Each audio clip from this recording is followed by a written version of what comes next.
Sotheby's history in the Middle East goes back 250 years and more. We first held a sale of Islamic art in London in 1755. In 2013, Sotheby's held its first sale of international contemporary art in Doha, and it was a resounding success.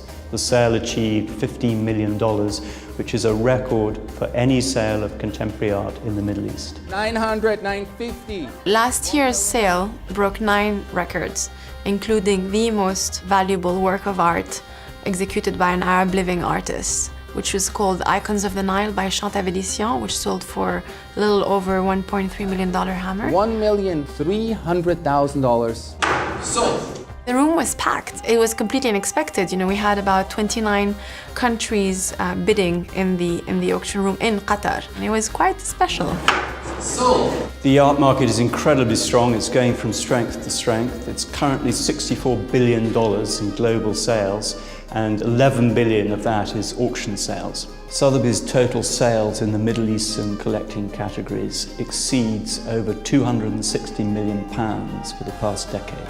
We're hugely excited to launch the second edition of Sotheby's International Contemporary Art in Doha on the 13th of October. There's a total of 53 works in the sale, and amongst those lots there are 15 international contemporary artists.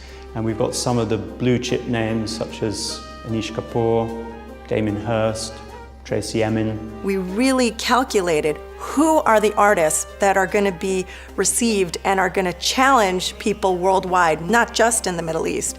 So that's a really phenomenal process to be part of, because it's not just putting a sale together in Doha. It's putting a sale together that's going to expose, that's going to challenge, that's going to wake collectors up worldwide. This year's sale is slightly different in flavor and a little bit more experimental. We've decided to include the very first and most important video art to have ever been produced in the Middle East, and it's a work by Shirin Neshat called The Passage. For me personally, to work on this next Doha sale is a challenge, but an exciting one to take on, because we want to expose, we want to challenge, we want to engage people in a different way, not just from a selling standpoint, but from opening their eyes to these really thrilling artists that are all over the world.